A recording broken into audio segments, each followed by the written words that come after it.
રાજકોટમાં રામકથામાં પૂજ્ય મોરારી બાપુના ભક્તની અનોખી સેવા।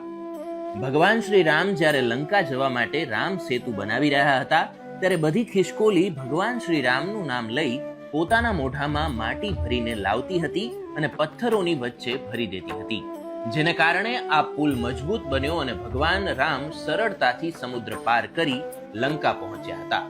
આવું જ એક ઉદાહરણ રાજકોટમાં ચાલી રહેલી પૂજ્ય મોરારી બાપુની કથામાં જોવા મળ્યું છે।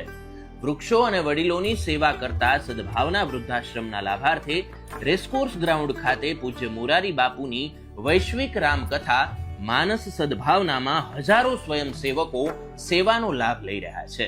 ત્યારે રાજેશ પરી ગોસ્વામી પૂજ્ય બાપુના પરમ ભક્ત છે। રાજેશ પરી કોઠારિયા ગામ રણુજાના નિવાસી છે। જ્યારથી રામકથાની શરૂઆત થઈ ત્યારથી તેઓ પોતાની રિક્ષામાં લોકોને વિનામૂલ્યે રામકથાના ગ્રાઉન્ડ સુધી પહોંચાડે છે। જે લોકો બસમાં ચડી ઉતરી નથી શકતા તેવા અંધ, અપંગ તેમજ અન્ય બીજા લોકોને કોઈ પણ પ્રકારનો ચાર્જ લીધા વગર રેસકોર્સ ગ્રાઉન્ડ ખાતે પહોંચાડી રહ્યા છે।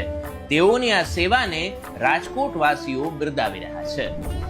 કોઈ માણસ ચડી ન શકતો હોય બસમાં, કોઈ અંધ હોય, અપંગ હોય, હું તો બધાને લઈ આવું, કોઈ એની હારે હોય એને પણ કોઈ એવા રહી જતા હોય બસમાં હોય એવા પહોંચાડી દેવાના।